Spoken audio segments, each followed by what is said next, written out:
Hey, what's going on? It's Bill Burr, and it's time for the Thursday afternoon, just before Friday, Monday morning podcast, and I'm just checking in on you. Woo! How are you? I'm going to continue because I shortened up the podcast because my lovely wife was in town. Thank you for all the birthday wishes. I am fortunate enough to have my health, I have a family, and I have a job, which a lot of people don't have, and my heart goes out to everybody. Especially all of these people that are having their families ripped apart like you're watching Roots. These fucking assholes going after all these illegal immigrants. I just don't understand why we want to cause riots in our cities. Why, I don't understand why this is the problem. This is the problem? I thought it was billionaires not paying anybody. And evidently what? We get rid of illegal immigrants in this country, and then what? The Amazon guy is going to become generous, and everybody's going to have benefits, and the middle class is going to come back? I guess that's what's going to happen. Evidently, they're going to get rid of all the undocumented illegal immigrants, and then billionaires are going to start paying people a living wage. I got to be honest with you. If you're watching what these people are doing to these poor people who have no money and can't vote, who have no effect on your fucking life, if you think, what's going to happen when all of them are gone? What do you think's going to happen? Do you think that those fucking ridiculous armored car fucking cop vehicles they have, you don't think that that's going to come towards you? You think that all of this shit that you're fucking co-signing on, defunding a state? It's the United States. Hey, I got an idea. Let's fuck one of them because I don't like the jokes the talk show host made. If you were a football coach, would you go on the field with less than 11 guys? I don't understand. We're a team. It's the United States. Yes, we have differences of opinion. This is just, unfortunately, all of this stuff is why they used to have rules about ownership of media, that one person couldn't own too much media because you can control public opinion. And the amount of people that actually think that the reason why they can't afford to pay their bills is because of illegal, undocumented immigrants. And you see these fucking billionaires trying to be trillionaires. And you see these CEOs and the bonuses that they take at the end of the year, whether or not their company has made money or not. And why that isn't the problem is fucking beyond me. What's amazing to me about these fucking CEOs is anytime people bitch about their company, right? What do they always blame the shareholders. They always go, well, we would try not to pollute the water, but our shareholders they're giving us pressure to make money, right? That's what they say. But then somehow the shareholders never have a problem at the end of the year when these CEOs are working for a company, whether it made money or not, and they turn around and they give themselves an 8-figure bonus. For some reason, the shareholders never say anything then. It's always amazing how much the shareholders complain when a company is trying to do something for the people. But if it's a fucking CEO, it's totally fine. I can tell you this. If I was running shit, I would not be going after illegal, undocumented immigrants. I would be going after fucking CEOs that are giving themselves 8-figure fucking bonuses when their employees don't even have dental insurance. The level of greed and the shift in power and how few fucking people have it is completely out of control. And what is going on in this country right now is they have the common man we're fighting with each other. They're leading us towards ruin just because of their own fucking greed. And they just keep pointing it up. That's the problem. This is the problem. This is the problem. It's never them. And I've been fortunate enough to travel the world. And guess what? In all 50 states, people are fucking cool. They're fucking cool. Go to Louisiana, fucking cool people. I go to fucking California, I live there. People are cool. People are not fucking walking around like fucking demons or whatever the hell they're trying to say, regardless of the color of the state. And the same thing with these fucking countries. It isn't. It's just people at the top with all the money and the power fucking stirring you up. Stop hating your brother and your sister. Stop fucking, Or maybe you want to. Maybe you want it to be as simple as that. Oh, they get all these undocumented people out here, and then magically we're going to go back to a world where 1 week's pay, you could pay your rent or your fucking mortgage. If you really read up on the super rich, they have never wanted to pay anybody anything. I don't know. But somehow, the genius of fucking racism, that's all they got to do is point at somebody who doesn't fucking look like a fucking problem. It's like, no, dude, you're the fucking problem. I don't understand those people. It's like, how can you enjoy your money if you know that your employees are walking around with a fucking toothache? Or they're laying in bed at night going, I just don't know how I'm going to make fucking ends meet. Why would you want your employees to feel that? I don't, these people, they're fucking heartless. All those Shark Tank fucking cunts who they hang their hat on how fucking heartless they are. And what kills me is people who don't have a fucking pot to piss in or health insurance idolize them. They're not good people. I know they look like you, so you see yourself and you think you're going to fucking be them. I don't know. Go bring him an idea. Go bring him $1 zillion idea, and you watch who gets the $1 zillion and who gets $10 and who gets the fucking credit. This shit that's going on in LA right now, it's one of the saddest fucking things I've ever seen in my life. And how anybody can watch that and watch children crying as their parents, brother, sister, anybody's being pulled away, watching a 12-year-old be fucking handcuffed while a male officer of whatever ICE is frisking this person is insane. I saw a video of a woman trying to get to her apartment and this cop shot a fucking rubber bullet at her. Like, what are we doing? What the fuck are we doing? Well, this is making America great again? Starting a civil fucking war? I don't understand it. I don't understand it. I can tell you this. I respect all of you guys, Republican or Democrat, and we are all on the same team. This is the United States of America. Please do not let sociopath billionaires, for their own fucking profit, turn you against one another. I got no beef with any of you. I don't. All right, there you go. I'm off my fucking stump.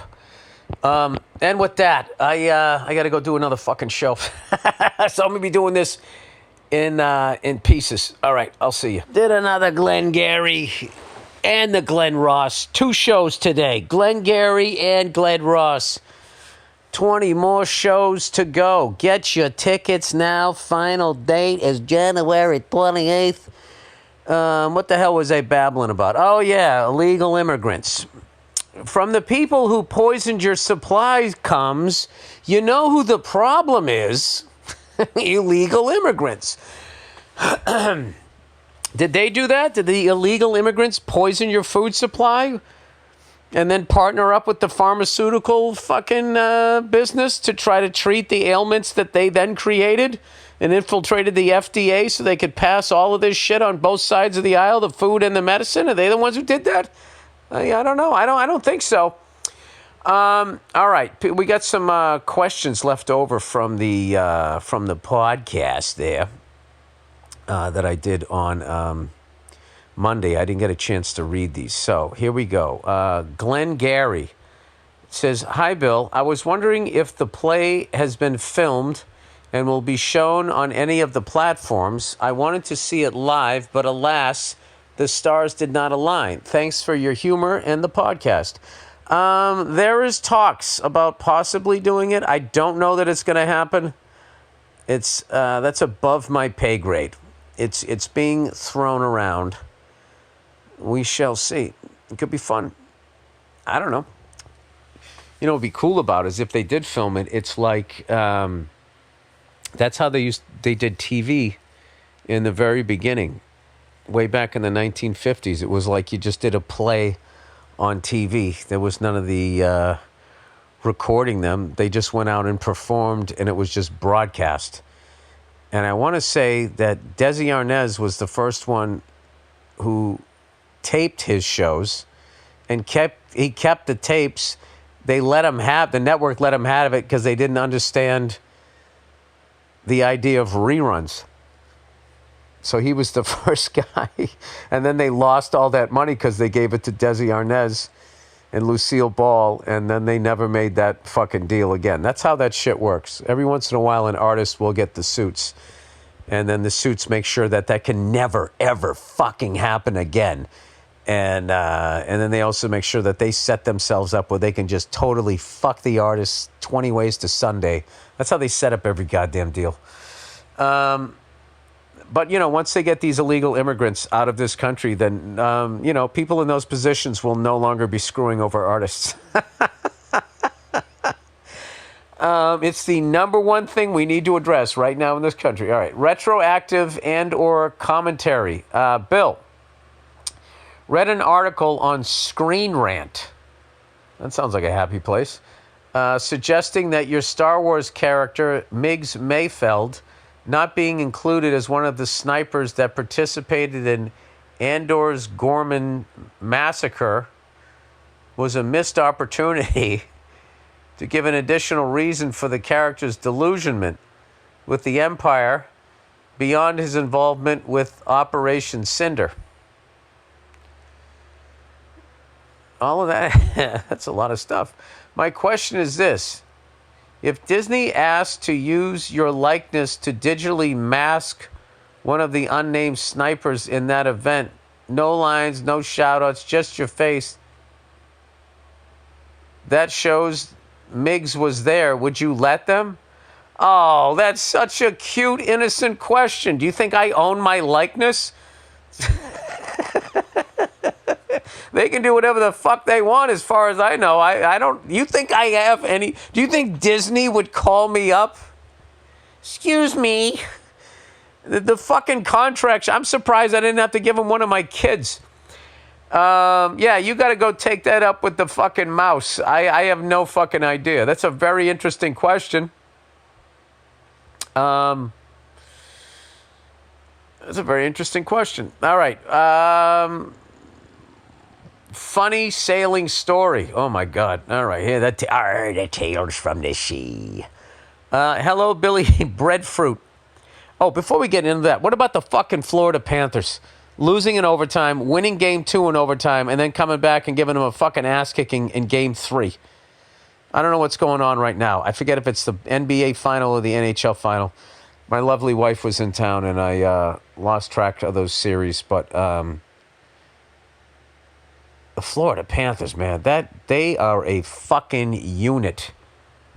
They are a fucking unit. I really hope Edmonton comes back and ties up the series, but Jesus Christ.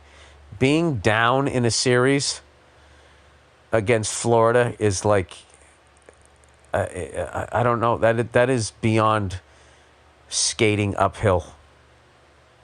And then when you're up in a series against Florida, they're like fucking cockroaches. You can't kill them. They just keep coming back. They will not quit until the whole fucking thing is done, and you got to admire that. It's an unbelievable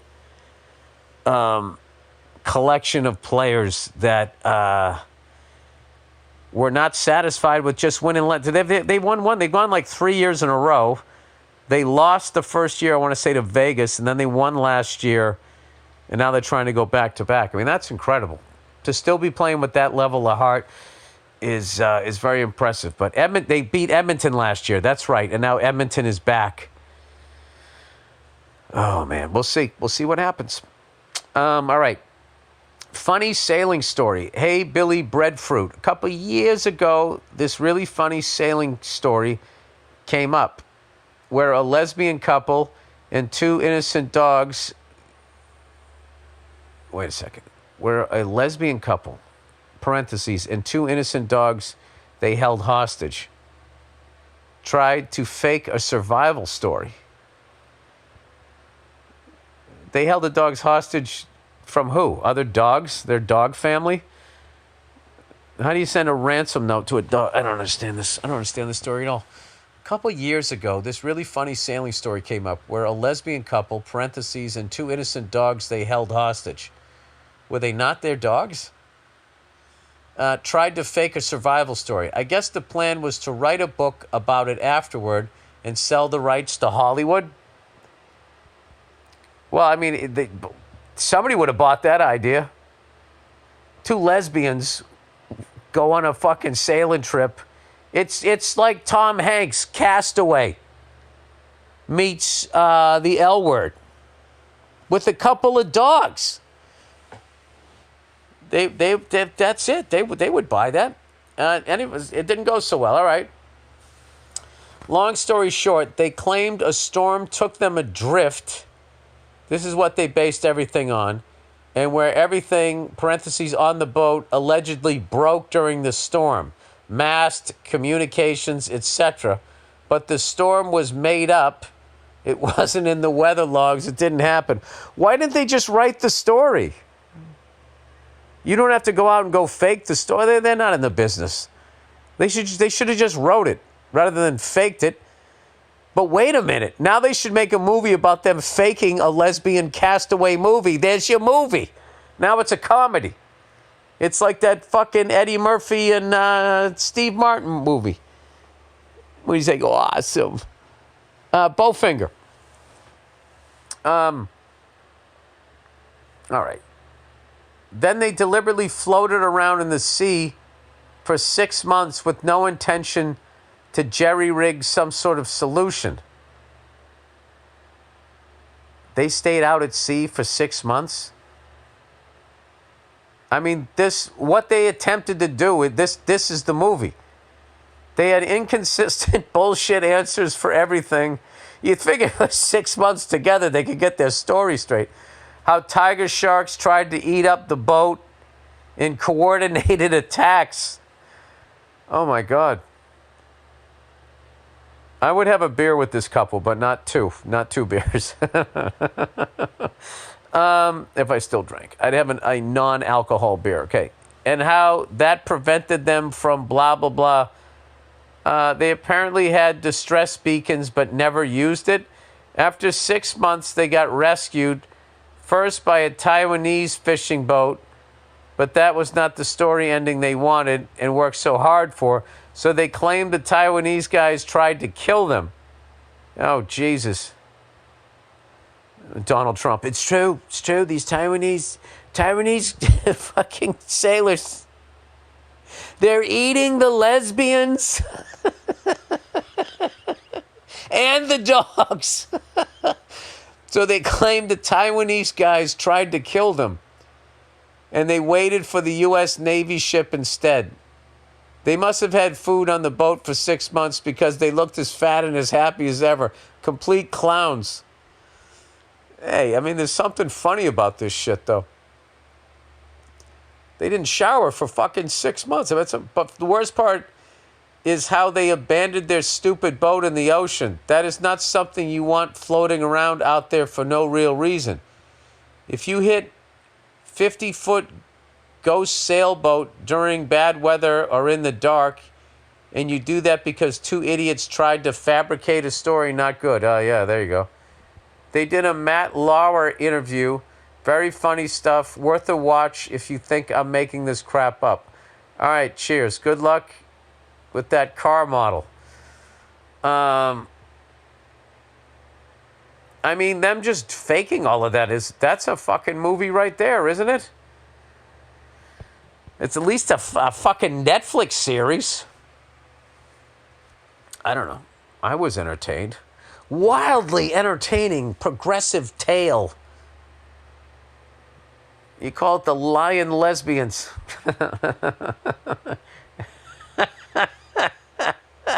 And then whatever reason, you make them speak in like a pirate accent. Arr, we're adrift, but we're still licking our fucking beavers. All right, I don't know what to do with that. I mean, okay, God bless them. You know, it's a tough economy. You got to get out there sometimes and fake your fucking, fake the fact that you're, I don't know, out there doing shit when you're not really doing it. And then you make it about what you were pretending you were doing, right? Something like that. I don't know. Cash App, everybody, is paying the entire bill and saying, just get me back next time. Cool? Or is it lame when you could just split it through Cash App? Well, it all depends on who you're with and what you want out of them. I mean, that's a pretty generalized question to start your advertisement with their Cash App. Making money moves should be easy, and that's why there's Cash App. It's fast, safe, and honestly just way more personalized than other apps out there. No extra hoops to jump through, no extra stress. All of the tools are right there to help you cash in. Plus, sending money with Cash App actually feels safe. They look out for you. If something seems sketchy or they see you might be sending money to a potential scammer, they'll warn you and make you think twice before you hit send. It's like having a personal bodyguard for your cash. You can even spice up your payments with custom text, stamps, and backgrounds. Because why should paying your friend for brunch be so boring? If for whatever insane reason you don't already have Cash App, just download it from your phone's app store, sign up, enter our code Burr in your profile, and send $5 to a friend, and you'll get $10 just for getting started. For a limited time only, new Cash App users can use our exclusive code to earn some additional cash. For real, there's no catch. Just download Cash App and sign in. Use our exclusive referral code Burr10 in your profile. Send $5 to a friend within 14 days, and you'll get a $10 dropped right into your account. Terms apply. That's money. That's Cash App. Chubbies. Summer's here. Summer's here, which means it's officially time to let the fucking dogs out. All right, Chubbies, summer's here, which means it's officially time to let the dogs out. And by dogs, we mean your legs. Dogs used to mean your feet. I don't understand the world anymore. If your pups have been stuck in jeans or sweats for the last few months, set them free with the lined swim collection from Chubbies. Life's too short for comfortable swim trunks. Life's too short for uncomfortable swim trunks. So these what are they doing here? Chubbies? I'm thinking fat people, short people in big baggy sweatpants. So these babies are set up for all-day comfort with a quick, dry stretch fabric and built-in liner that actually does its job. No more chafing, no more soggy butt, no more mesh disasters. And Chubby's biggest sale of the year is on, which means $45 bottoms, both shorts and swim trunks, and up to 65% off select gear. It's the perfect time to donate your decade-old shorts and refresh your drawer. Give your legs the summer they deserve. Let out your gams. It's your gams. Your dogs are your feet, right? Comfy, casual, and built for life, the Chubbies original stretch shorts can live on your legs. Available in long, short, and waist short. They come with a relaxed fit, elastic waistband, and no fuss design. They are the kind of shorts you'll forget you're wearing until you get an onslaught of high fives and compliments. Pair these shorts with a Chubbies performance polo, and you're good to go for a brunch, backyard party, or accidentally crashing a wedding. With a structured collar that stays sharp, four-way stretch for comfort, and breathable moisture-whipping fabric. This is for fat people. This polo keeps you cool and looking pulled together. It's wrinkle resistant too, which is perfect because, let's be honest, you weren't going to iron it anyway. So don't wait. For a very limited time, shop Chubby's biggest sale of the year for $45 shorts and up to 65% off select gear. Hit up chubbyshorts.com and grab your favorites before they're gone. Missed the sale? Don't sweat it. Well, it's wicked away. Use our exclusive code Burr for $20 off, 20% off, sorry. Support the show. Let them know we sent you when the survey asks, and get ready to turn some heads. Summer's here. Dress like it in Chubby's. 20% off. Not $20 off, 20% off. All right, this is mercifully the last one. Lucid. You ever walk down the street and use your phone at the same time and you nearly get hit by a bus? Yeah, stop doing that. Get yourself a pair of Lucid smart glasses. Lucid's glasses pair to your phone with Bluetooth so you can listen to your music, take phone calls, and yell at Siri hand-free. It's super convenient, and just like headphones and glasses in one. The open ear audio is safer than regular earbuds. Can you imagine being in the mob and they're coming out with this friggin' technology? You just think there's some jerk off wearing sunglasses and he's talking to the feds. He's got the fucking phone on. The open ear audio is safer than regular earbuds that cut you off from the world, so you can still hear everything and everyone around you. Imagine actually talking to another human being. They come in a lot of different styles and sizes, and you can order them in any prescription from lucid.com. That's LUCYD.co. Oh, Lucid Co. Sorry. So it's Lucy, LUCYD.co. They have regular optical style sunglasses, smart safety glasses, and even new sporty collaboration with Reebok. Excuse me. Perfect for the big gay gym. Lucid is committed to doing good. They pay a $20 minimum wage. All full-time staff owners of the company. All shipments are carbon neutral, and they use recycled packaging. Look at them giving it a shot. Good for you. Lucid has also donated over 4,000 pairs of glasses to needy folks across South Florida because good vision should be a human right. So if you're ready to upgrade your eyewear and not with some billionaires, but with an independent company that actually wants to make your life easier, head to lucid.co. LUCYD.co. LUCYD.co and use code Burr for 20% off. LucyD.co. And start listening to this podcast on your glasses. How cool is that? All right, a question that stayed with me. Hey, Bill, first of all, congratulations on all your success. Well, thank you. I wanted to share something personal and get your perspective on it many years ago, about 18 actually. I was a theater actor performing in a small local play. The show ran for about 2 months. Reviews were mostly positive. Hey, you can't ask for anything more than mostly positive. There's always going to be somebody out there ripping you a new asshole. So if they're mostly positive, you got to be thinking you're doing something all right. And the person says, and I genuinely thought I had a good connection with my castmates. We'd laugh, rehearse, and support each other. Or so I believed. After our final performance, we all went to the bar next door to celebrate. Later that, oh no, I don't like the direction this is going. Later that evening, I planned a quiet celebration with my then girlfriend, a nurse who was exhausted after her shift. So we decided to pick up takeout and have dinner at home. While waiting for the food at the restaurant, I heard familiar voices coming from the other side of the decorative plant. Oh no. It was the entire cast. I hadn't realized they'd gone out again after the bar. They didn't see me, but I overheard someone raise a glass and say, "Cheers to never having to team up with my name ever again."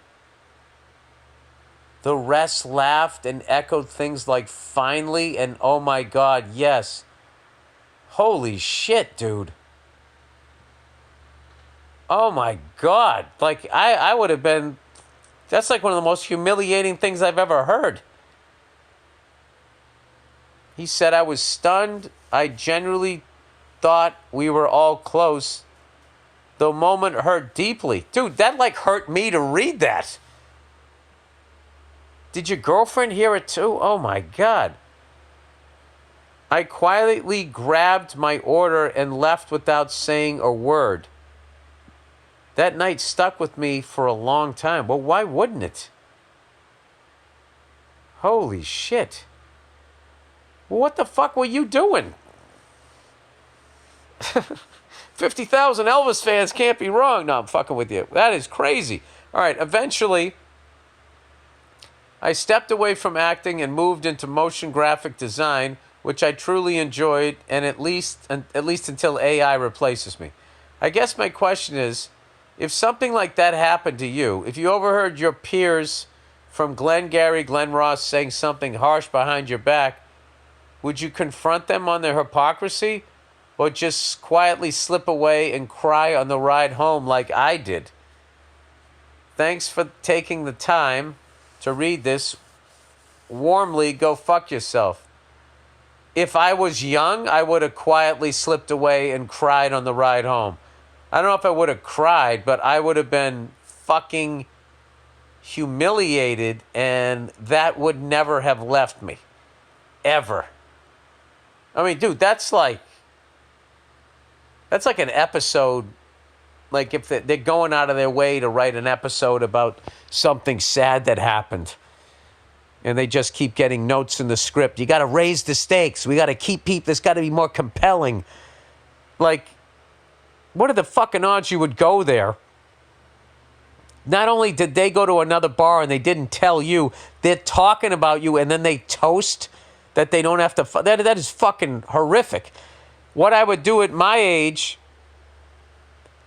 I would have stepped around and been like, hey, I know this is super awkward, but at least all the feelings are out there, just so I know what exactly did I do. And I would make them all answer it. And then if it was something that made sense... I mean, I'm not going to lie. If everybody didn't like me, I would have to think that it was something that I did. You know what I mean? It'd be like if one person said it, but if everybody says it, that would haunt me. Like, what the fuck was I doing? Did I have bad breath? Was I talking over people? Or was I just too bald and orange? No one wanted to look at me? Like, I don't... That would have, like... I don't know, man. But I got to tell you something. You're a pretty strong person that you fucking was able to get through that. Wow. What are the fucking odds? That's one of those things that just makes me question whether there's a God that loves us. Like, couldn't he have just made them have gone to a different fucking bar? Did you really need to hear that? Now that makes me paranoid. I'm sure there's a bunch of people that have all toasted that I fucking left the room. I just didn't have to hear it, you know? Well, I'm sorry that happened to you. And, yeah, if I would have done, like, don't beat yourself up that you didn't say anything. I mean, that was shocking and fucking humiliating. At my age, that would be fucking humiliating. The only reason why I could confront it is because I stand on stage and got heckled for fucking the last 33 years. So I'm used to it, you know? But at that young age, no, I would have done exactly what you did. So no shame in what you did. I'm sorry that happened to you. My heart goes out to you. That's fucking brutal. And there's no shame in that crying you did on the ride home. That was normal. It's good that you cried it out. Christ, if you fucking held it in, you would have fucking end up being a school shooter. All right. Stay-at-home beer. Dear Billy Beverage Burr, 2 months ago, I became a stay-at-home dad. I have 2 sons under the age of 4. Oh, that's got to be fun. You fucking doing WWE with them yet? Taking the cushions off the fucking couch, setting up a ring, giving them the rock bottom. I used to love doing that, right, with my kids when they were super little. I'd give them that finishing move, and I was, for the cover, 1, 2, and then I'd lift him up. Oh, he's not done punishing him yet. You know, they used to do that, and then, of course, they would come back and beat me.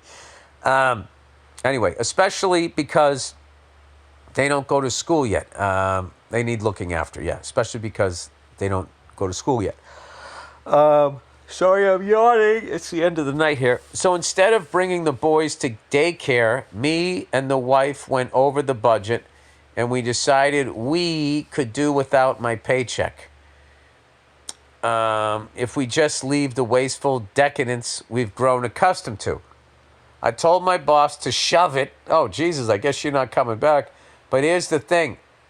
I come from the Netherlands, a white people factory where alcoholism is not an extra option, but pre-installed when you roll off the assembly line. Yeah, you know, everybody talks about Ireland, England, and Scotland as far as, like, boozy places. You know, I've gone to Oslo a couple of times. Those people do not fuck around. They drink like the Vikings they are. This person says, we drink to celebrate our victories, we drink to mourn our losses, but we also drink if there's nothing to celebrate or to mourn. Well, you guys would do great in Massachusetts. For both sides of the family, all our friends and neighbors, drinking is normal and expected if we're not at work. Wow. That's like crazy and like a utopia. Anyway, this person says, well, I'm never at work anymore. Oh, Jesus. And I've run into an obvious problem. Around noon, I hear the beers in my fridge calling. I resist until 12:30, and then I strike a deal with myself to drink just one at 12:45. 5 hours later, I'm drinking my 6th beer. I never get drunk. I keep a comfortable buzz going. Me and the boys are having the best time. We play soccer and we hang around with the stay-at-home moms. We dance to Creedence Clearwater Revival, Elvis, and SpongeBob's Greatest Hits. It's literally the best day ever, every day. I'm not going to lie to you. This sounds pretty fucking awesome. The problem is not the buzz I sustain, but the weight I'm gaining. Drinking so much is unhealthy, and I'm setting bad examples for the fellas. Yes, you are. I want to break the chain of alcohol misuse that has been passed from father to son in our culture since the first fermenting apple. That, and I don't want the stay-at-home moms to see me as the fat drunk that I am. Because you appear to have such a firm control on your vices. Oh, dude, come on, man. You guys had to listen to me try to quit cigars for 12 years.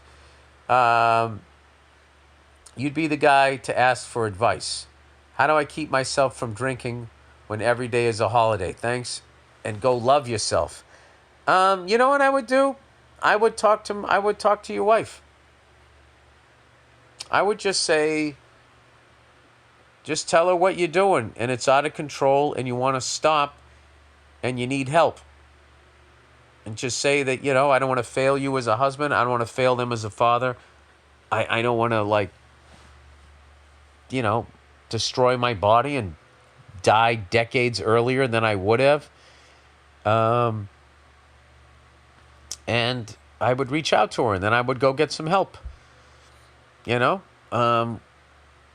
In the meantime, maybe you only have 5 beers instead of 6. Then try to go down to 4. Yeah. And try to just sort of wean yourself off. Maybe you can do it that way. And if that doesn't fucking work, then maybe, I don't know, maybe it's time to take it to another level and go to a meeting or something. I feel like you could do that at night when your wife comes home. I don't know. But the big thing, though, is you know that you got a problem. You just have to figure out what level is the problem. Am I an alcoholic or am I on the spectrum? Personally, I was on the spectrum. Because I went to an AA meeting and I was fucking, it reminded me of like when I thought I was good at drums, and then I saw a professional drummer play, and I was like, I don't do that. That was what it was like to fucking go to an AA meeting. I think I did a bit about that on one of my specials, where I was like, yeah, I thought I was an alcoholic, and then I listened to a few people share, and I was like, all right, I drink, but these people, Jesus. Oh, that was a joke. Yeah, it was like, I mean, they had stories like, it's like, were you in a rock band? You were a dentist. You were doing that and you were a fucking dentist? Like, that sounds like the fucking Ozzy Osbourne story. Like, what are we doing here? And they were like, and that was a Tuesday. Like, it was shit like that. So, I don't know. It just seems like you're drinking every day and just sort of maintaining a buzz. At least you're not getting, like, fucked up. There is that. But I think the move is always to reach out and ask for help. Communicate. And especially if it's coming from you, that's a big positive. Where if it's like your wife has to come to you, at that point, there's concern, there might be resentment, and then you get defensive, and then there's a fight, and then it gets ugly. But if you sort of acknowledge it, I'm sure she sees all the empties. 5 a day, 6 a day. That's fucking, that's a couple cases of beer a week, almost. Those things will be piling up pretty good there. Yeah, I would definitely reach out. That is what I would do. All right, and with that, that is the Thursday. It's the extended Thursday afternoon, just before Friday, Monday morning podcast. So they both averaged out to about 45 minutes. I know. Guys, just fucking ride with me here, all right? I'm running on fumes, and a lot of my energy I got to put into this fucking play because people are paying a lot of money to see it, and I can't let them down, So that's it. I got the Beacon Theater this Sunday, Father's Day. I'm really looking forward to that. I'll be honest with you. I had a little bit of problems with weed since I've been out here. Because I just been like lonely as hell. And it was the same way I used to drink. I used to be on the road and I would come back to a fucking hotel room by myself and I would just be fucking lonely as shit. So then I came up with rather than fix my personal life, I was like, I know what I'll do. I'll just stay out and get as drunk as humanly possible. So then when I come back to the hotel room, I just face plant and pass out. I don't have to deal with the loneliness. And then when I wake up in the morning, I can shake it off, go fucking to the gym. And for some reason, loneliness really hits you at night. It doesn't hit you in the morning. So, yeah, like I've gone through 3 phases during these 5 months of being like I'm eating too many gummies or I'm smoking too many joints and like what the fuck am I'm becoming like a pothead. I need to stop this. So now that just like when you say that I'm good at this shit, it's like I am constantly having to assess what the fuck is out of control. If it's not cigar smoking, I'm drinking too much coffee. If I dial those things down, then the fucking smoking too much weed or something always comes in. I got the sugar out of my life, although I did have I had a cupcake on my birthday. I like a cupcake rather than a slice of cake. It's smaller. It's the same fucking thing. And there's just something funny as a man to eat a cupcake. It's just funny to me. So, anyway, yeah, dude, I'm still like struggling with a lot of shit, dude. I'm not gonna lie to you. It never fucking ends. But I find whenever I fix something, as much as you're giving me credit that I fix it, it's not. I talk to people about it, and I reach out for help.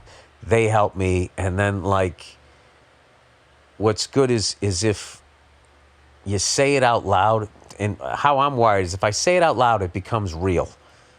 If I'm thinking about it or anything, it's still sort of like a secret, even to like me. Like I haven't said it out loud. I need to say it like, hey man, I'm smoking too much weed, or I'm fucking smoking too many cigars, or I'm drinking too much. I got to stop fucking, back in the day, I'm drinking too much. I got to stop doing this shit. Or, whatever the fuck it is. I need to kind of reach out to somebody. So that's what I would do. Anyways, that's it, and whatever. Is that it? Yeah, I think that is it. Remember, it's the United States of America, okay? You don't have to line up with what people say, but we need to be 50 unified fucking states here, okay? I don't want them to defund any fucking states at all. I want everyone to fucking make it. I want the middle class to be what the hell it was when I was growing up. That's what I would like. I want to go back to that. Why can't we go back to that? There's plenty of fucking money. Why do 5 nerds that figured out the internet get to keep all the money now and everybody else can go fuck themselves? Stupid. And I don't want to see this country ripping people's families apart. It's fucking... I don't see anybody doing that. It's terrible. It's fucking terrible. All right, I said my piece. That's it. Have a great weekend, you cunts. And I'll talk to you on Monday.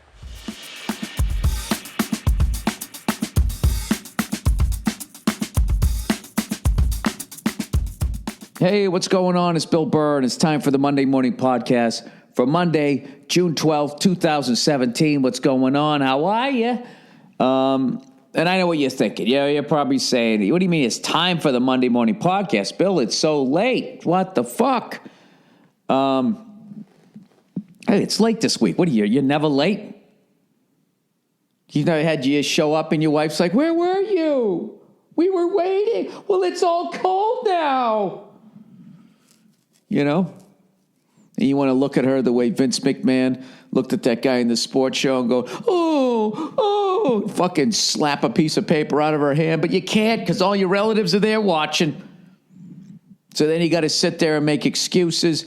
Oh, the street light down the street was busted, so it was just blinking red or blinking, yellow. So it was real slow, and there was water coming out of the sewers. And some guy, I can't believe it, some guy in a hang glider, swear to hand to God.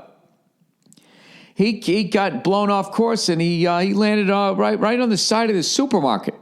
Yeah, hit the side of it. He went down in the boot. Why can't you just admit you were late because you don't care about me?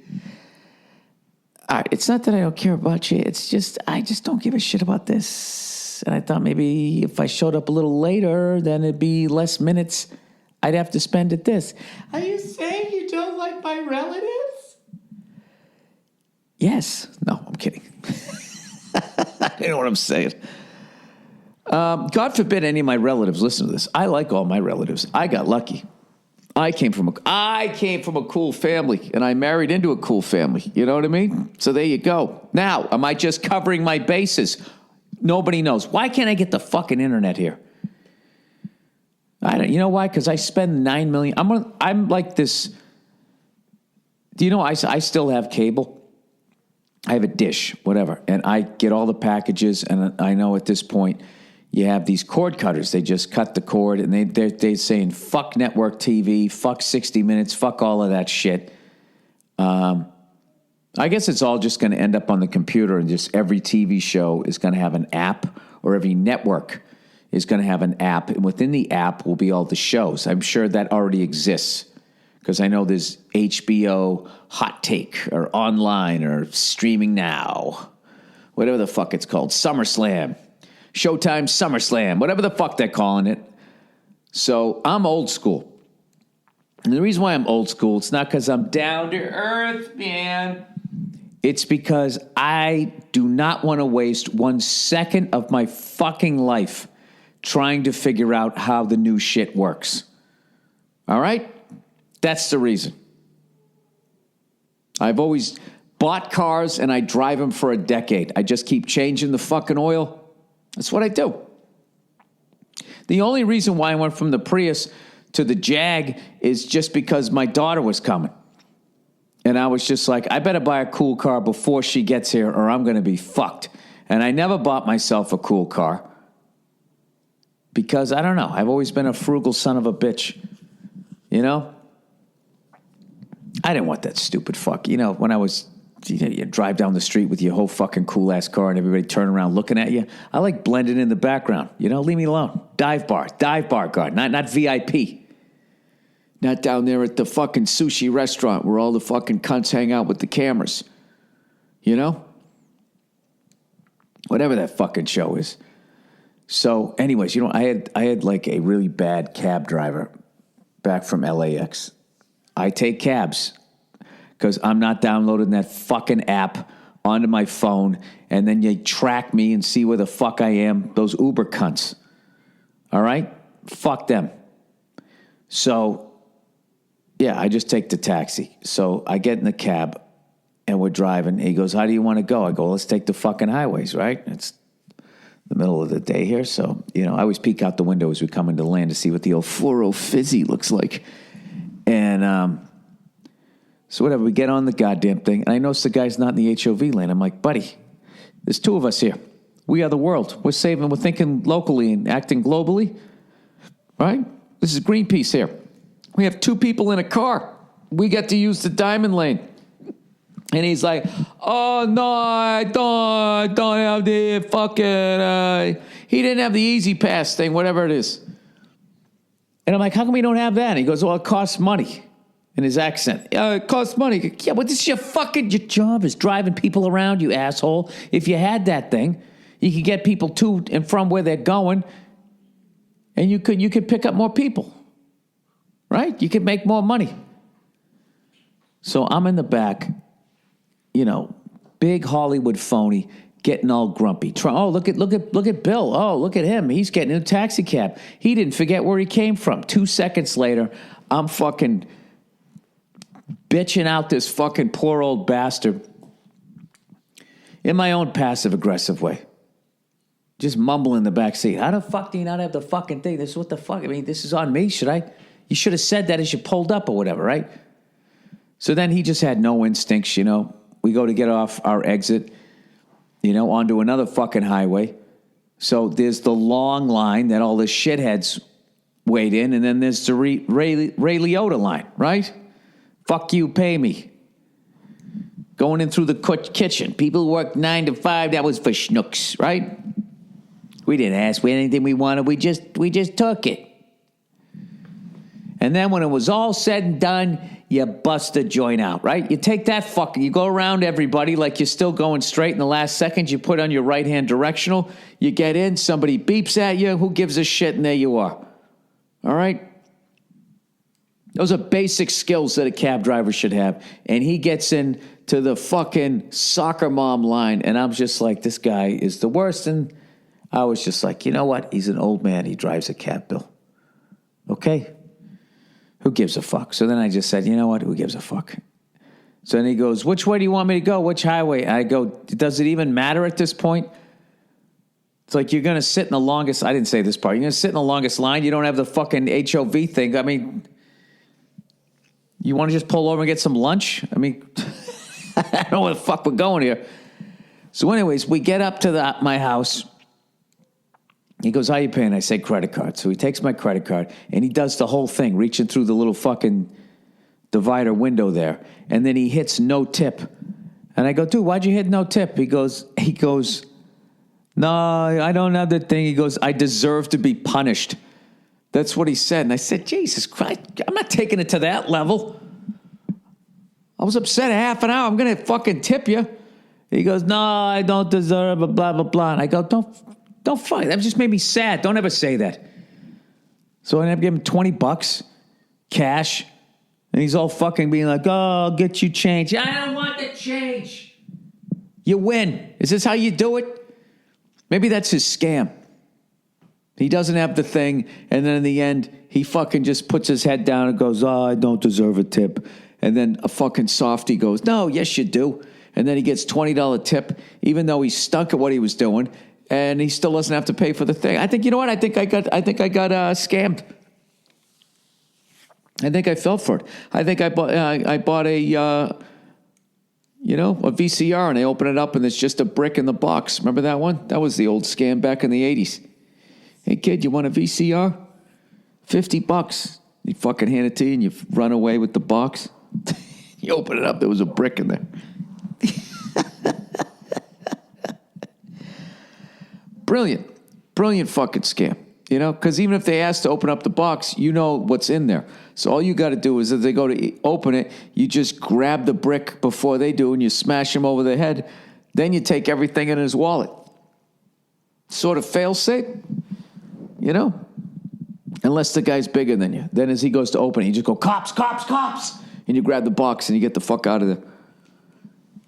I don't know what I'm talking about. So anyways, I had a great weekend. I went up to Montreal, with Sir Paul Verzi and Andrew Themelis, and we did the Olympic Theater on my birthday, Saturday night. And you probably wondered, hey, Bill, why would you do stand-up on your birthday? It's because I wanted to go to the Formula One race on June 11th, and when I booked it, I wasn't thinking June 10th is my birthday. I just saw June 11th, and that's not an important day to me.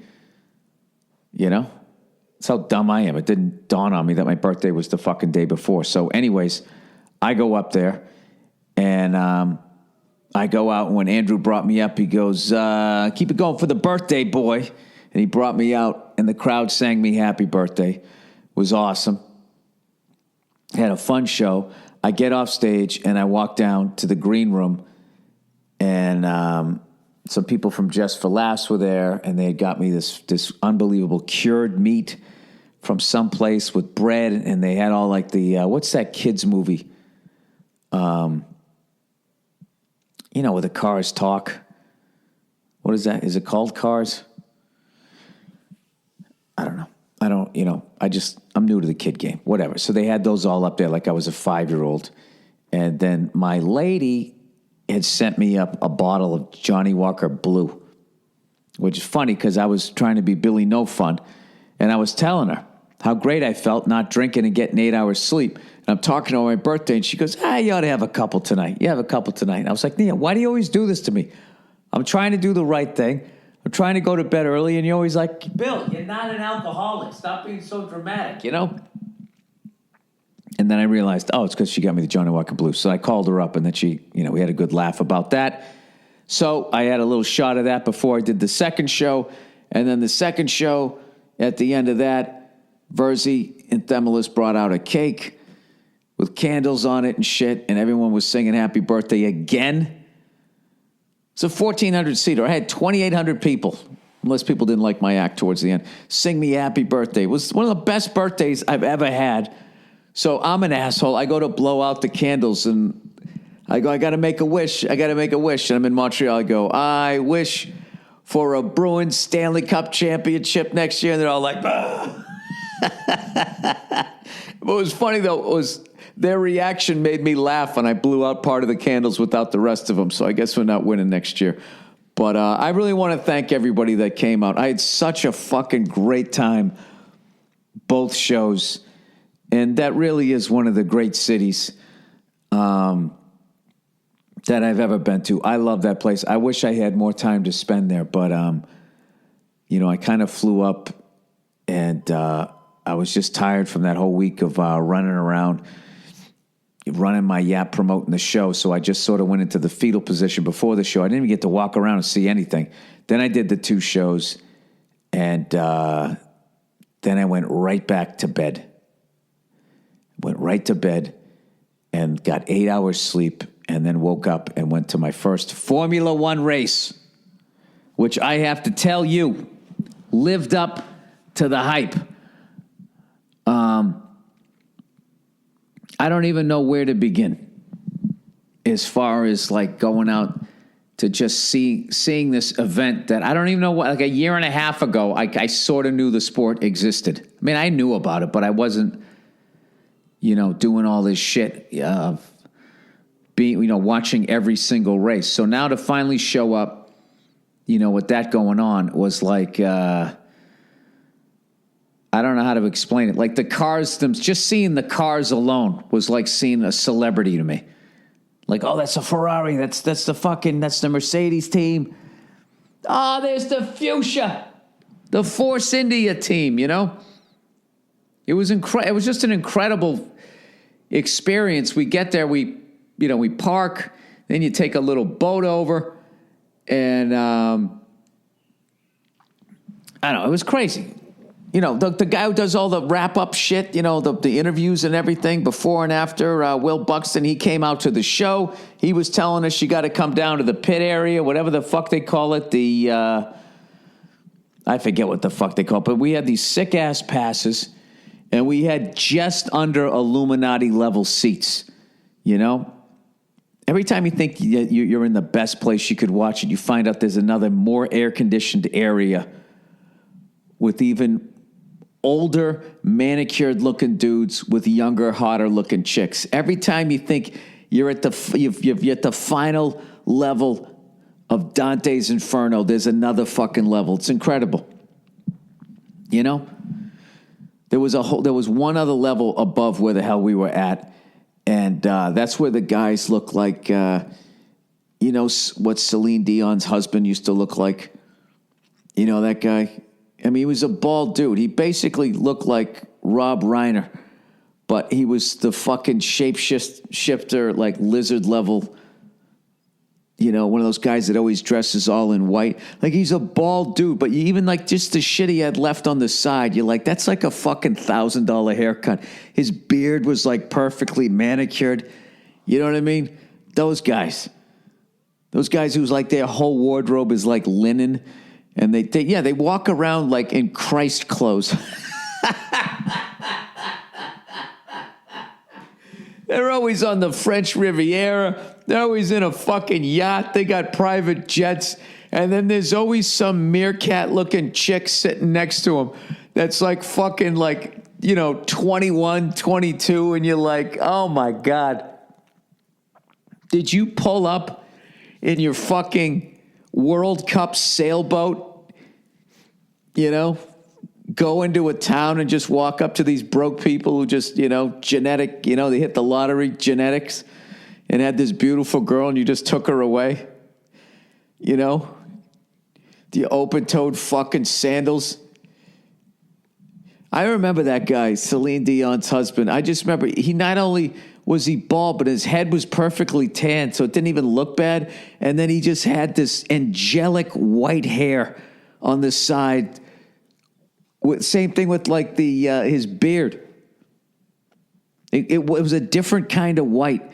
Like those fancy fucking paints you can get where there's just a hint of another color in there. I don't know what was in there, but you can see why Celine was just so in love that she was punching herself in the fucking chest every night. Couldn't wait to get back. I mean, if that's what his fucking hair and then side of his head and his beard look like, can you imagine this guy's pubes? He had like a perfectly tan junk, with his fucking angelic winged pubes. I can't even imagine it. We didn't get to that level. We got to the level where it was a bunch of people, like, just fucking real race fans. We got to the level where we had a canopy, and I still got a fucking sunburn. That's how white I am. Because the sun wasn't on my head, but it hit my fucking chest, so it got all fucking red. And, but I want to thank everybody at the F1 race. Everyone was so fucking cool. So, long story short, I got to make it funny, man. I had such a good time. So, we're sitting... Like, if you watch a replay of the race, when they come out of the pit, to rejoin the race, right where they hit the acceleration, they got to drive like fucking 2.5 miles an hour, and then they get to this point where they can fucking take off, right? Right where they take off was where we were sitting. And we could see turn 1 and then turn 2, and it's a whole other game trying to watch the race when you're there. If you don't have I wish I brought like a radio so I could have figured out what the fuck was going on, because I didn't know what happened to Vettel. I didn't know that the Red Bull guy, who was it? Maximilian there? Max Verstappen, right? he clipped the front of his car. I had no idea what was going on. All I know is he pitted really early, and I was like, what the fuck? And all of a sudden, he went from second place to like 15th or last in the race. So I kind of knew, but I had no idea what happened. I didn't know that fucking, what's his face there, Kimi Räikkönen, I didn't know that he had problems with his brakes. We had no fucking idea. No idea. And it was so fucking loud. You had earplugs in, and the guy's talking over it, but it's just so goddamn loud. I'm jumping all over the story here. Dude, we took a little boat over. We parked in a garage, and then you get in this little boat, takes you over there. And then Will hooked us up down in the whole fucking, whatever the fuck they call it, because of the P. And we got to look at the garages and all that shit. And we went into the Red Bull one. And me, Verzi, and Themelis got to meet Daniel Ricciardo, who I famously called Ricky Räikkönen or some shit.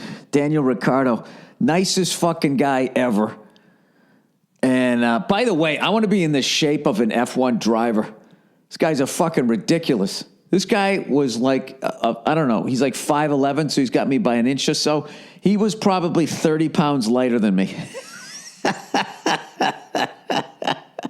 It's fucking amazing. And he goes, yeah, we get weighed twice a day right before during the race week or whatever.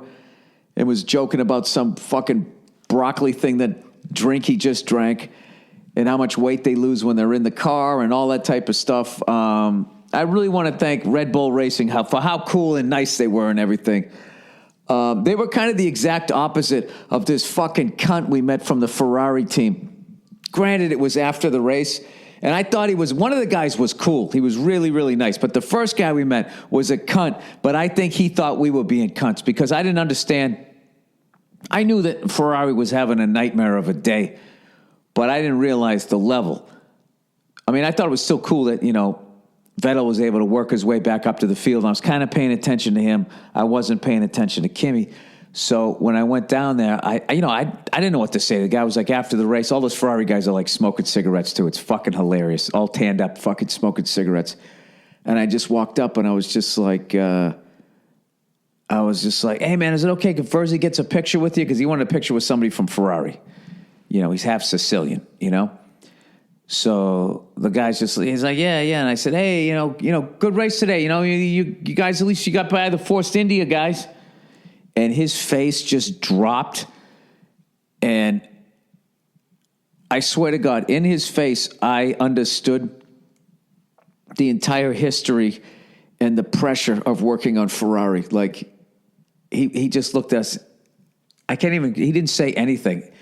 And then he just went, and I said, and I was trying to make it nice again. I told him they had a good race when they had a horrific race. He probably thought he didn't know this was my first event, so he probably thought I was fucking with him. So he's probably not a cunt. But if you could have seen this guy's face fucking drop, I tell you, if an actor ever did what this guy's face did in a movie, you'd win an Oscar.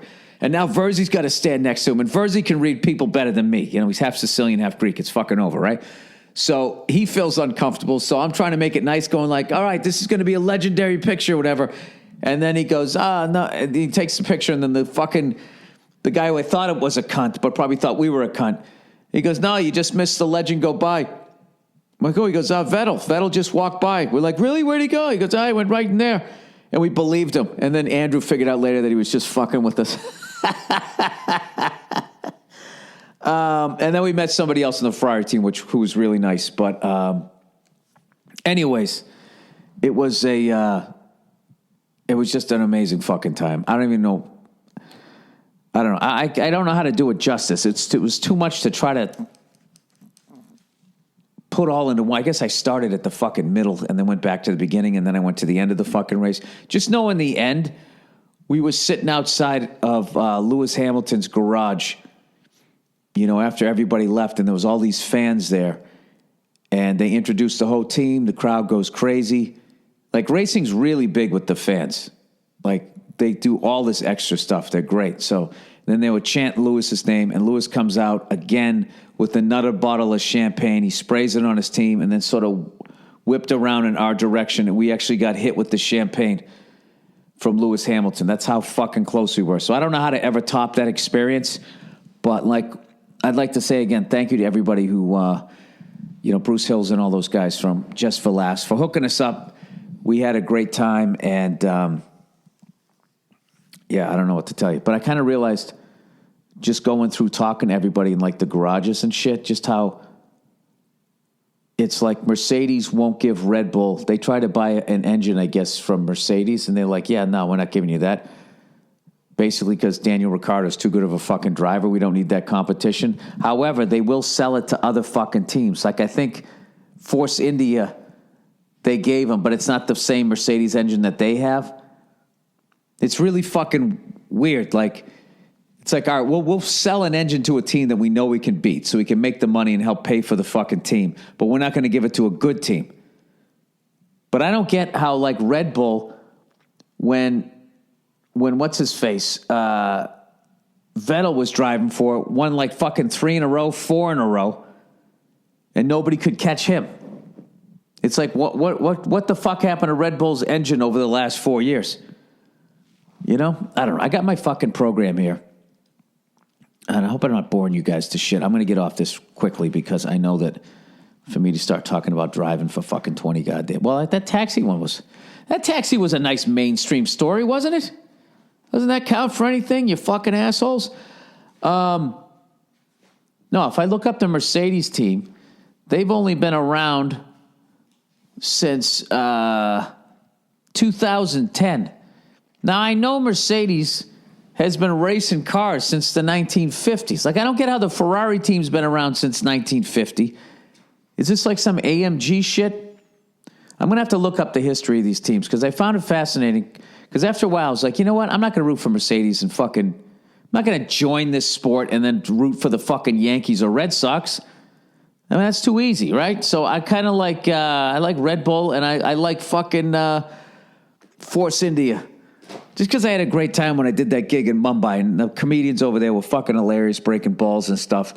But then I saw the owner of the team, or whatever the director is, it's just some fucking white dude.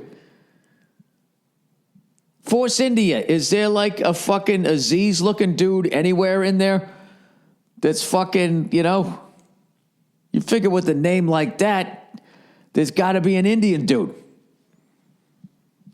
You know? I don't fucking know. Anyways, what am I talking about here? So I had a great fucking time. How about that? I'll leave it at that. And what's his face? Lewis Hamilton got 25 fucking points. And now he's only, like 12 behind? He was 25 behind. That was the one exciting thing, was watching Vettel work his way through the field. Oh, and I forgot to say how the Force India guys, even if you're not into this sport, they were going back and forth with one another. Right? The young kid was trying to get through, and the Perez guy wouldn't let him through. Would not let him through, right? What's the other guy's name? Oh, Khan wanted to get through, and he wouldn't get him through. So while they were fighting with each other, right, in 4th and 5th place, Vettel, divide and conquer, went by both of them in the last couple of fucking laps and ended up getting into 4th place, which was fucking huge, and in a way fucked over the Mercedes team. And I bet they called him up and say, hey, next time you fucking fuchsia cunts want one of our fucking engines, all right? We give you one of our goddamn engines, and this is how you treat us? You block the goddamn Ferraris. Or get your faster car out front. The fuck are we doing here? I'll give you a fucking Volkswagen engine. You do that shit to me again, right? That must have happened. Somewhere along the line, that had to have happened. So, is the Haas team the American team? It's so fucking confusing. I'm sitting here looking at McLaren, Honda. McLaren, to me, fucking worked on Mercedes. And Honda used to dominate the sport. Now this poor bastard, every time he goes around the fucking lap, dude, it's like he's driving a hoopty. The thing just shits the fucking bed every time. He took a fucking race off, one of those guys. Fernando Alonso, I think he said, fuck this. I'm going to take a race off. That's how bad your engines are. And I'm going to go drive the Indy 500. And I believe when he went there, his engine quit too. I'm not sure. I've been flying all over the hell. All over hell. So we went to the race. I got sunburned. We saw all this stuff. Dude, when we were sitting, we literally saw them pull their cars in the end, where it was both Mercedes, Hamilton and Bottas, and then Daniel Ricciardo.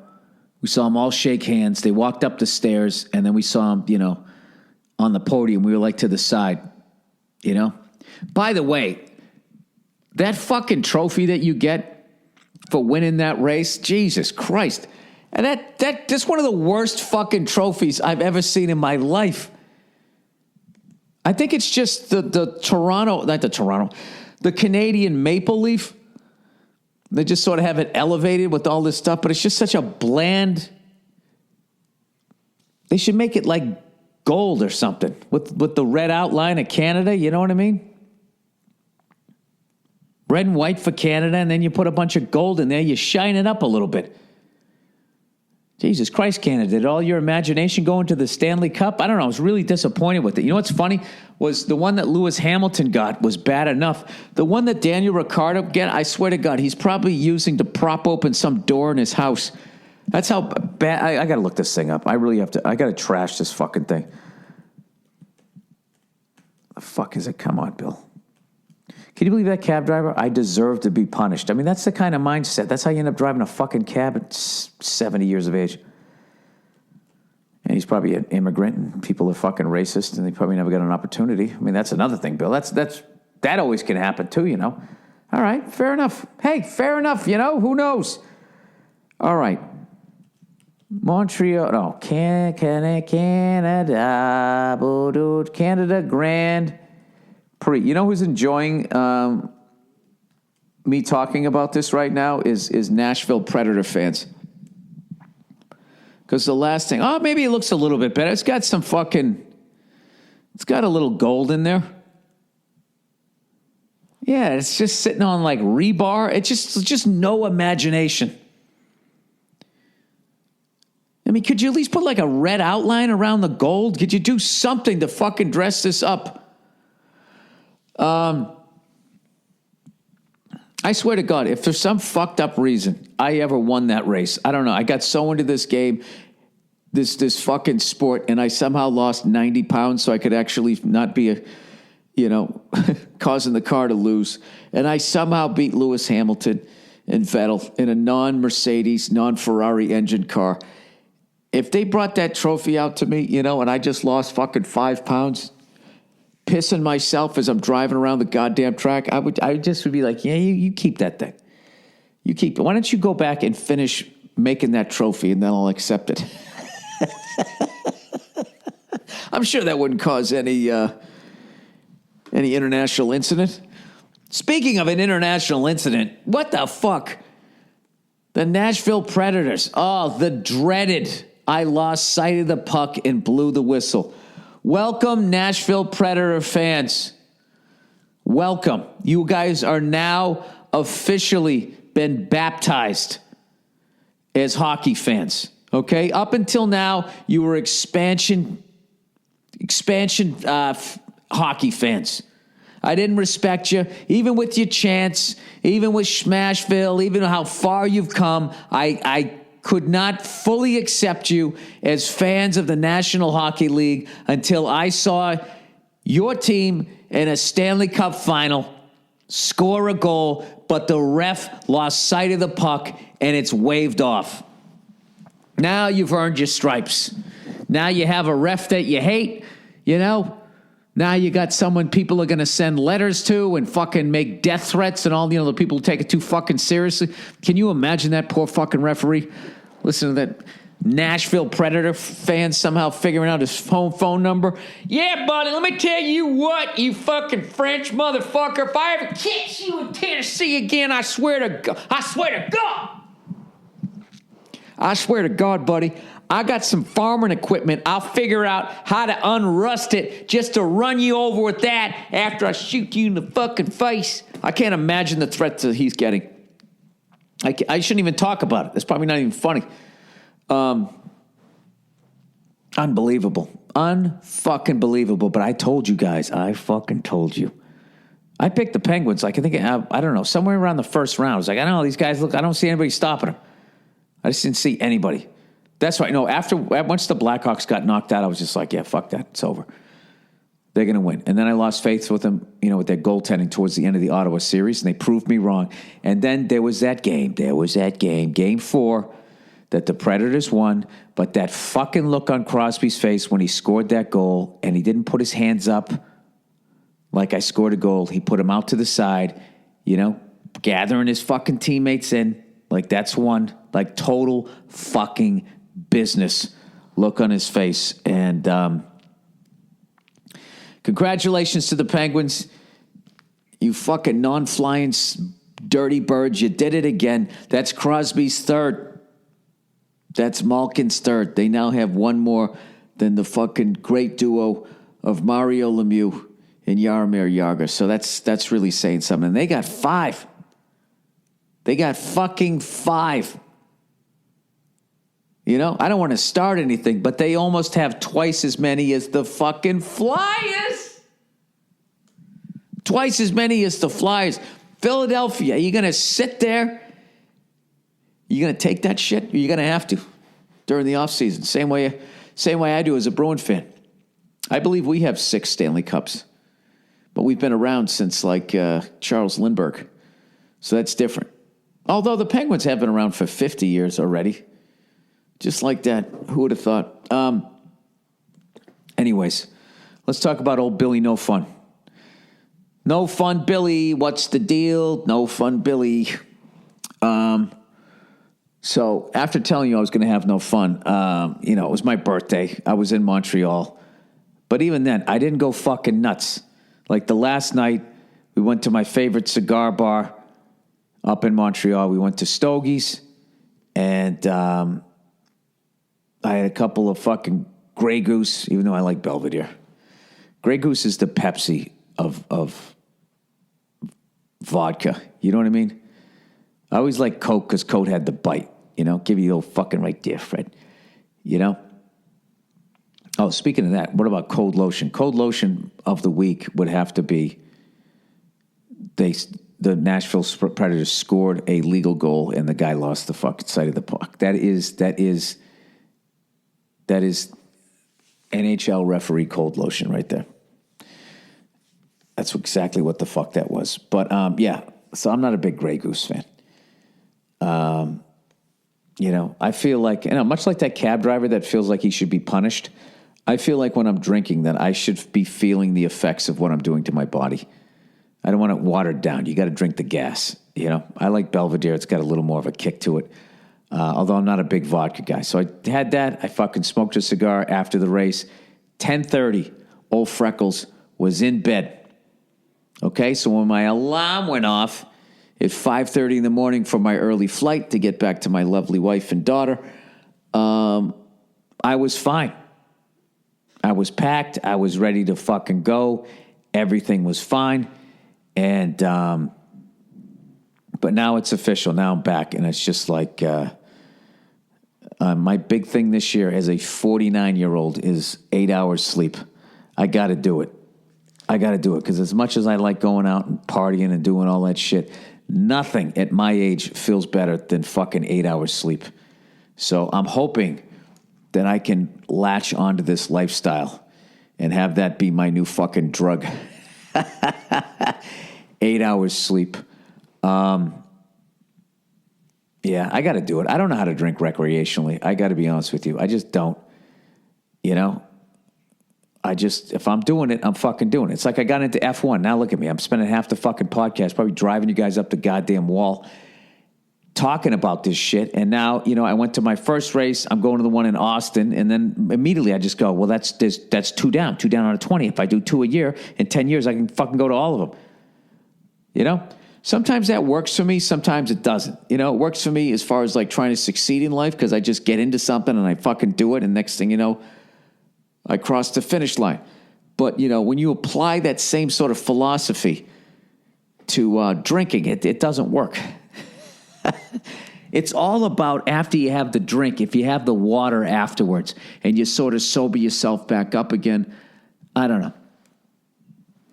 I don't think I'm cut out for it. So I've been needing to take time off for a good fucking year. So that's what I'm doing right now. I'm not saying I'm not going to drink for a fucking year, but I'm definitely, I don't know, we'll see. Be funny if I end up in AA, going to some fucking meeting. I'll never admit that I'm an alcoholic. I don't want to go down and listen to those fucking stories. You know, it's not even the stories. The stories are funny, but then afterwards, these fucking chain smoking, donut eating, sad sacks. I remember when I got busted for drinking and driving. One of the requirements, I had to go to 2 AA meetings. I had to go to a Mothers Against Drunk Driving meeting. I had all this community service I had to do, and I remember going to the fucking AA meeting. Jesus Christ. Just when, if you think you have an alcohol problem, go to an AA meeting. Good Lord. These fucking people. Holy shit. Insane. The fucking stories. Waking up with no teeth, getting bailed out of jail, and fucking walking out with no shoes right across the street to a liquor store. I mean, I don't know. Maybe that's like an extreme version. I don't fucking know. Where's let's read a little bit of advertising here for this week, everybody, huh? Where the hell is it? Where is it? Oh God, somebody's gonna correct me on kryptonite this week. You guys just don't fucking let up, do you? Unreal. Last week, what did I guess the fucking superhero people, they take it so goddamn seriously. All right, I have advertising if this thing ever loads. Come on.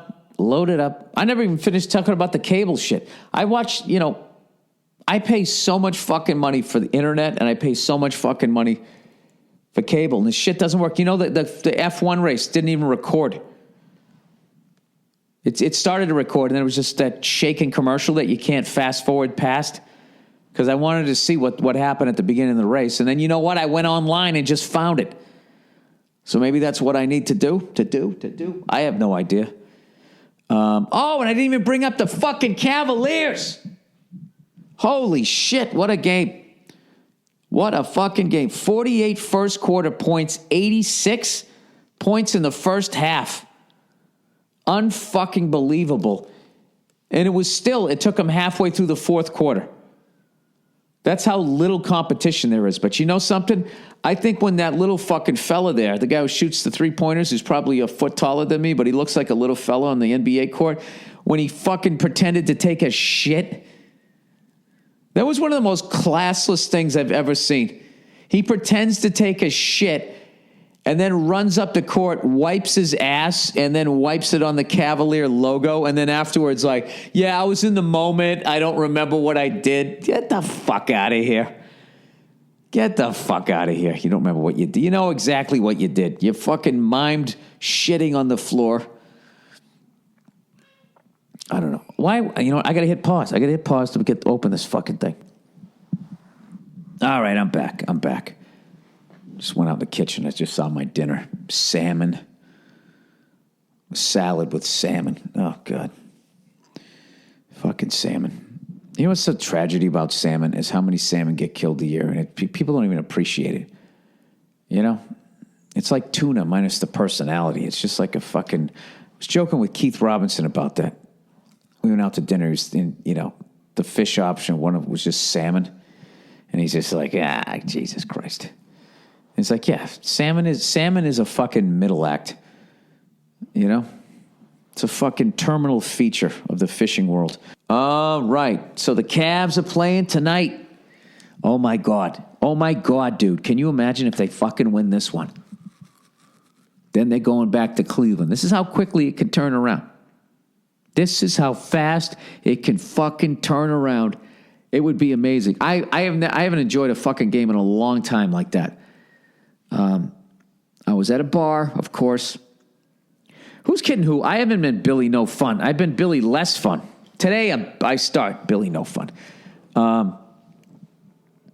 It's just the Cavaliers have to do what they did the other night again tonight. And then again, and then again. But each game I think would be less. And then, do you realize that if the Cavaliers come back and do this, they'd be the first NBA team to ever do it. And then secondly, Steph Curry miming taking a shit, wiping his ass. And is that one of the most classless fucking things you've ever seen in your life? It's like fucking how, that guy's a dad. You know what I mean? I don't understand. It just makes me feel old. Like when he does the no-look pass And then he starts miming like, he has like binoculars on as he looks at the crowd, doesn't even look at the end of the... It's like, did Magic Johnson ever do that? For the fucking life of me, I will never understand that. That's like that dancing I told you when I was at the game, and there was some 6-year-old kid dancing, which should have been adorable, but he had a look on his face like he wanted to beat the shit out of me. I just don't understand what's going on with people. Just a complete lack of class and humility is, and this is coming from a drunk, and even I'm noticing. Anyways, kryptonite, everybody. Here we go. Let's do some of these letters here. Hello, Bill. Hello, person. I don't know. I know you don't give a shit, but I refuse to stand by and watch you be an idiot. But the story of Krypton is the planet. Last week I was talking about kryptonite. I go, isn't it like fucking natural to his planet? How can Superman be allergic to kryptonite? It's from his planet. So this guy says Krypton. The story of Krypton is the planet exploded from a nuclear chain reaction. That's nice and vague. From the family back east. Caused by the planet's unstable radioactive core. All right, I guess that was a little more of an explanation. Kryptonite being pieces of the radioactive planet that somehow reach Earth. Okay, well then shouldn't those things also affect the humans that go and get it? You know what I mean? I don't understand that. Oh, my phone's fucking ringing. God damn it. Do I got to take this? I'll call him back. Okay, so that's what it is. All right.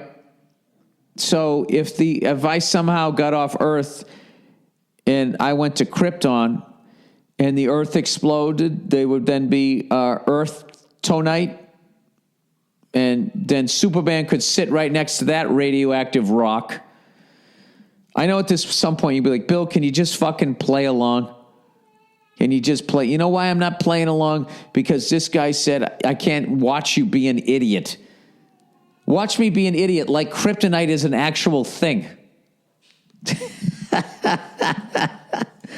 This is like you think I'm an idiot because I can't name all the broads on Sex and the City. I mean, it's made up, buddy.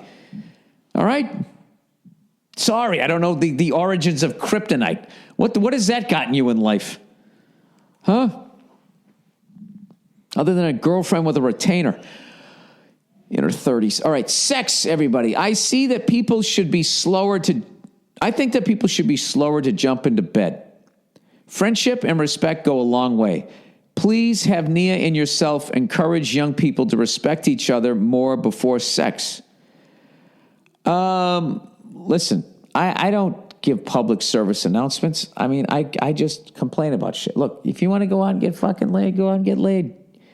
All right? Use a fucking protection. But if you actually are looking for somebody,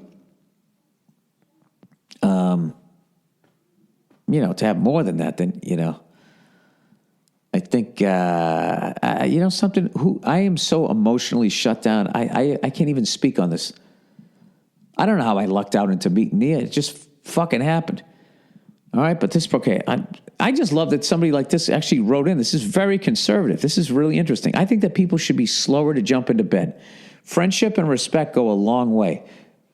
Please have Nia and yourself encourage young people to respect each other more before sex. Like, how many listeners do I have on my podcast that the Catholic Church is now trying to slip in public service announcements? Well, why do I give everybody a Southern accent? I'm just going to have literally the Pope in a Southern accent say, well, after we fucked all those kids, no one's listening to us. Probiotics, everyone. Hi, Bill. I was just listening to some videos on YouTube, on the YouTube channel, Bill Burr Archives. Not sure how long ago this one was from, but you were asking for more information from anyone on how to get clean probiotics. And I just wanted to say, look up Kefir, K-E-F-I-R. Kefir, isn't that like a racial slur? I believe that's a racial slur in some country. for a group of people. I've traveled so much, I forget where that's from. I got to look that up. I hope I'm not saying that wrong. Am I going to have to fucking apologize? Hang on a second. Kefir racial slur. I spelt it like what they just said. Oh, and my internet doesn't work. Why won't you fucking work now? Why won't you work? Ya da da da da da. Oh, that's Kaffir. The word kafir is a term used in southern Africa to refer to a black person. All right. See that? I knew I watched some sad show on how people treat each other. So I must be saying that wrong. I'm going to say kefir, like Sutherland. Kefir. You can buy the grains and you just add them to your organic milk, and then 2 days later, approximately, you have kefir yogurt. Much better than the store-bought ones because they get pasteurized and hence you lose a lot of the bacteria. Okay, cheers, fuckface. Have a good one. All right. But then what about the milk? Where do I get the milk? I got to get the milk from an organic cow? Why don't I just lay off the booze? Can I just do that? Would that be easier? All right. Lady needing advice. Don't want to go to a male friend's wedding. Oh, this is great. I can give you advice on this. My girlfriend's ex was gross. Lady needing advice. Don't want to go to male friend's wedding. My girlfriend's ex was gross. I don't get. Okay, hi, Bill. I'm a 23-year-old guy. What the fuck is this? I think the lady needing advice somehow got cut off. So this is a different one. My girlfriend's ex was gross. Well, where's the lady needing advice? Don't want to go to male friend's wedding. I will get to the bottom of that by Thursday. All right. Hi, Bill. I'm a 23-year-old guy, and I recently moved in with my 23-year-old girlfriend. Everything was going awesome until one drunken night she starts to tell me what her ex-boyfriend was like. Okay. She explains that when she was 20, she dated this guy who we'll call Joe, who was 11 years older than her, which already fucks with my head. So being insecure the next day, I decided to look him up online, and he's disgusting. He's fat with an unkempt beard and really short and a pudgy face. I just can't wrap my head around the fact that my girl, being so hot and young, banged this slob of a man. Picturing the two together doing what we do now is really messing me up to the point we stopped having sex a week ago. I just can't get it out of my head. I mean, at one point, that disgusting mess really turned her on. Gross. Am I just being an asshole? Do I break up with her? Honestly, I just don't look at her the same way anymore. I can handle her vast sexual history before me, but not with that mess. It's really screwing with me. Thanks, and go fuck yourself. All right, here's one of these things that if you were a woman, they would be like, well, you have to honor that. You have to know, no means no. And if you don't like this, then you should honor that that's what you're feeling. And your partner, if they really love you, should understand this and wait until you're able to perform again. But that's not how it works with guys. You would be judged for being so fucking superficial and blah, blah, blah, blah. So fucking superficial, right? And the amount of young whores that I saw with these old fucking guys at that F1 race, you know? I don't know what you do, to be honest with you, but I mean, this is what I would do in the future. I wouldn't Google people she used to fuck. That's probably a bad thing, but I'm thinking you're only 23 years old. How did you know? So she used to fuck this troll probably under a bridge. Yeah, that's kind of gross. Probably had some fucking one of those short but fat dicks, you know, peeking out of his pubes. Oh, that's so disgusting. I would talk to her about it. I would just say, listen, you know, I was insecure that you were with an older man, and was, not confident about what I was doing with you in bed, and my curiosity got the best of me, and I Googled that guy. Dude, for all you know, you got the wrong guy, by the way. It might be someone with the same name. Who knows? I don't know. But I don't know. In a week's time, you can't get past that? I mean, she's probably looking at you like you're a champ. That guy was a 34-year-old fat, disgusting fuck, and you're 23, I'm imagining, in shape, right? I don't know. I don't think it's weird that you looked at the guy and then all of a sudden you just pictured him fucking your girlfriend. That's disgusting. I don't think that's weird at all. Women would say it is because they always defend each other for some reason, yet they fucking go at each other like alley cats when we're not around. I don't know. There's like some female like union. They act like union, and men are not unionized. It's just every man for fucking self. Although I am sticking up for you, so who knows? Yeah, I would, I don't know. I think I'd talk to her about it. Just say, do you think this makes me superficial? She's going to be like, yes, I can't believe you judge me like that. I don't judge people on looks. I know, you judge them on their wallets. If he has a nice personality and a private jet, I don't mind a little extra weight. Yeah, well, what was going on with that guy? Maybe that fat troll was taken out to a nice restaurant every night so he could keep her, and that's how he got fat? I don't know. You have a giant head, too? Those big fucking butcher block heads. All right, jealousy issues. Jealousy issues. Dear Billy Rosy Cheeks, first up, I'm a huge fan. Keep up all the great work. Anyway, me and my girlfriend of 4 years just moved to France. She is French, and all her family is here. We lived in Australia and plan to go back to Australia in 11 months. Sorry, I had to get that yawn out. Our relationship is very serious. We never laugh. No, I'm kidding. I love this girl so much and plan on popping the question soon. We were at a local bar last night. I'm not lingual enough to talk well at a bar yet, so when we go out, it's hard to follow what's being said, but I still have a pretty good time. After I had a few drinks with her and her friends, this guy my girlfriend works with sits with us while it's just me and her about 3 a.m., and I immediately felt bad. I'd never met this dude, but when he sat down, my girlfriend didn't look at me for 10 minutes and was 100% focused on him, leaning in, laughing, etc., while I sat on my phone or looking up at the sports. Yeah, dude, that's not good. That's not good.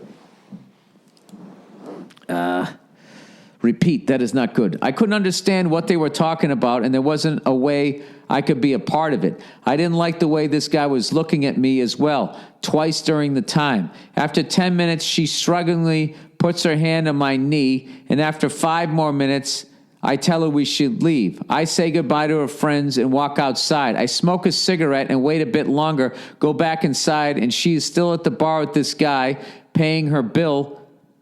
Same ambiance as before. When we leave to walk home, I'm immediately cold with her. You should have been. She fucking embarrassed you. You absolutely should have been. You wouldn't do that to her, would you? I was pretty drunk, so I expressed my dislike for this situation in an overly angry and an impatient manner. Yeah, you should have waited till you were sober. This is one of these things where you were right and then you were drunk, so then you became wrong by the way you said it. 20 minutes into a 30-minute walk home, she was tearing up pretty bad and told me she was talking about me and other harmless shit. Bull fucking shit. She was talking about her dog, and her dog was sitting next to it. At some point, she'd be like, look at his face. She would have done that. She's full of shit. This is my gut. Anyways, well, the feeling stayed between us when we woke up this morning. I don't get to socialize much here, and I really like this bar where everybody goes to, but this felt particularly bad. My girlfriend acts more natural in this country, so this is awesome for her to be with her fellow countrymen, but we've never in 4 years had a conflict where jealousy is an issue. Have you ever had an issue where your girl's talking to a dude and it crosses a line? Absolutely. Absolutely. And I was drunk and I said something. Yeah, and that didn't end well. Can I deal with this without affecting the relationship or how my girl acts socially? Deep down, she's an absolute sweetheart and really sensitive, so it's a bit delicate. Also, there's a part of me that says maybe it's all in my head. Anyways, hope you can help, Bill. Any advice would be great. Love to the Burr family. Go fuck yourself. All right. Well, there's so many factors. Yeah, you could be jealous. But, you know, if it was actually 10 minutes and she didn't look at you and then I said, I'll meet you outside and she's still in there talking to him about what a fucking great guy you are, at some point, dude, your gut doesn't lie unless your head's fucked up. All right? If it's coming from your gut, if it's not coming from between your ears and it's all this fearful thoughts, that's your head and you need to quiet that down. But if it's coming from your gut and your gut's just saying, this just isn't fucking right. And who's kidding who? The French have different ideas about that type of shit. Where, you know, I'm not saying everybody over there, but they're the whole fucking having a mistress, you know, is not looked down upon, it seems. Sort of accepted as the resentment builds. I don't fucking know. But I just don't... that whole situation is bad. And I actually think her reaching over and patting you on the fucking leg to keep you at bay there, I even think that made it even worse. Now, having said all that, you should have waited till the next morning. Or at least when you walk back that night, just say, listen, I'm a little drunk right now, so I don't want to have a big conversation, but I would like to talk to you about what just went down with that guy. Like that ever works with a woman. No, we need to discuss it now. I can't go to sleep knowing you're going to talk about, you know. I don't know what the deal. Who knows? Who knows what the fuck that was? I would be like, all right, so is she only the way she is because she's in my country and she doesn't know anybody, but this is how she really is? Is this just a cultural thing? Did she used to fuck this guy and she's psyched to see him and this is going to be her little fucking fling on the side when we get married? I wouldn't know what the fuck to think. But I would try to regroup and just be like, you know, I find it hard to believe that if I was at a bar and I started speaking a language with another woman that you didn't know, and I didn't even look at you for 10 minutes and then gave you a pandering pat on the fucking leg, and then I went outside for a smoke, and I came back in, you was still in there talking to this person, this woman. If I was talking to this woman, that I would somehow be able to convince you that I was talking about you the whole time? I don't know what to tell you, sir, other than to practice up on your French. Practice up on your French and do it without her knowing. Get that Rosetta Stone shit. Get your French game in order. And learn all their menage a trois fucking... What's ass over there? Gross, G-R-O-S, something like that. You got to know what the fuck he's saying to your girlfriend. So I don't know. I don't know what to tell you, dude. My gut says that was fucked up. I can just tell you that. I'm not trying to drive you away from this woman, but that seemed fucked up. If that was coming from your gut, sir, God damn it, I would go with it. All right. That's it. That's the podcast. If you enjoy this podcast and you'd like to donate without it costing you a dime, just go to BillBurr.com, click on the podcast page, and there's an Amazon link there. Anytime you want to buy something off of Amazon, just go to my webpage, click on the link. I get credit for driving traffic to the website. Doesn't cost you any more money, whatever you were going to buy. They kicked me a little fucking cashish or whatever, fucking tidbits, whatever they call those PayPal money coin things. Brexit. I don't know what it's called. That's it. That's what you can do. And if you don't want to do that, I completely understand. I don't give a shit if you keep listening. You cheap fuck. All right, that's it. Go fuck yourselves. I'll check in on you on Thursday. Let's go Cavs. Congratulations, Penguins. My condolences to Nashville fans. Thank you to everybody at the Formula One race.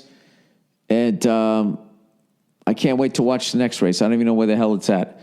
But I will be watching. And I actually finally watched the Italian Grand MotoGP. By the way, trying to tape those fucking races is so difficult. Every time I go to click, it's the fucking Moto 3, Moto 2. It's the fucking time trial. I always got to click every single fucking one of them before I finally get to the race. I got to see the Italian one. These motherfuckers were going like 220 miles an hour on motorcycles. And I finally figured out the kilometer thing. Every 50 miles an hour is 80 kilometers. So you just keep adding 80 every 50. So 50, 100 miles an hour, 150, 200 miles an hour is 80, 160, 240. What the fuck would that be? 320, roughly. All right, there you go. There's a little metric system for you. Go fuck yourselves. I'll see you on Thursday.